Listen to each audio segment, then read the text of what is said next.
Kansas City at Cleveland. How coincidental. Cleveland is a 4.5 point home dog. How coincidental that the two teams who burned us on Sunday are playing each other.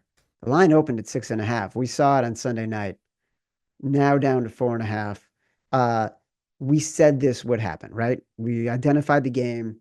6.5 was too high. Jameis is not Justin Herbert. The Browns' O line is not the pass blocking unit that the Chargers is. But I do think their pass rush is much better than the Chargers. And we've now seen every single week how bad the Chiefs' offensive line really is, especially their edge blockers. Like it didn't matter who was in there on Sunday night, DJ Humphries or anybody else. Like the Chiefs were only effective when they went to the short passing game, right? That was the only time they could really move the ball.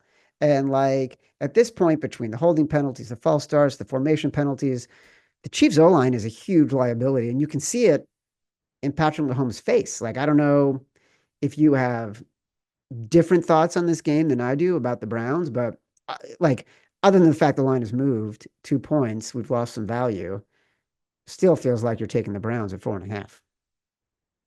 You're not wrong, but like the same spot with last week, eventually we're all going to get caught and the value's going to shift the other way. And that's how I felt last week with the Chargers game. It's like the Chargers were down there, number one receiver and the number one running back, and basically put together 2 drives, got 2 touchdowns back to back, and our bet was dead just because that's how this Chiefs team is right now. That you're right, like they're field goal heavy. Like there's a lot of times on their drive that just things fell apart because of that pressure you talked about. They just have such a bad offensive line right now that, yeah, come playoff time, I mean, are people really going to be betting against this Chiefs team? I think everyone's got the reaction from last year. But right now, as we sit here, I agree with you, Chad. It's like, who are this Chiefs team to get over 3 points against? Basically anybody with a pulse. And the Cleveland Browns, as bad as they've looked, they've had a pulse. I mean, they've just been unlucky, it feels like, these last couple of weeks. So maybe we just avoid this game and like take a break from betting the Browns or the Chiefs just because it's 2 bad weeks in a row from this Browns team. And, the Chiefs, it's on a historical run, right? Like we were betting a lot of stuff we were betting too last week. It was the same thing where I understood your position on the Giants. Like eventually the book's going to catch up to it. They had not covered in 7 straight games, I think, up to last week's point. Same with this Chiefs team. It's the longest stint of Andy Reid's career, 7 straight, no covers.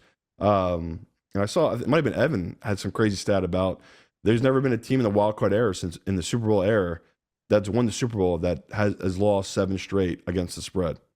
So once again, the Chiefs are going against something historical we've never seen before. And it's the Mahomes factor, though. It's just like even that game, they were going to not cover. You knew they were going to win, right? That's how Oh I yeah, felt. yeah. So it's like, Well, because when they get down to 4 minutes and they've got the ball, yeah. they know exactly how to play it. And And they're Chris playing 4 Collinsworth, downs. like, he he was teasing a little bit, like they'd be better off if they scored a touchdown, unless Yeah. they can get the clock. And I'm like, no, they're not going to score a touchdown. They're going to do exactly what they're supposed to do. They're going to run the clock down. And they look, Jim Harbaugh taking all 3 timeouts before the 2-minute warning sort of gave them that opportunity and took the cover completely off the table. I knew we were going to lose that game. I knew it. Yeah, and then they doinked it through. So that's just the season it's been for this Chiefs. They're just different than anything we've seen before. And yeah, our initial read on taking the 6.5 obviously was right. It's a lot of books are moving it to 4. So if you do like Cleveland, grab the 4.5 because I'm with Chad. I could see this easily getting down to 3.5 just because the public's totally out on this team, and I think professional bettors know they don't need a rush to take this Chiefs team. That this number will keep coming down. It does feel a little bit. I agree with you.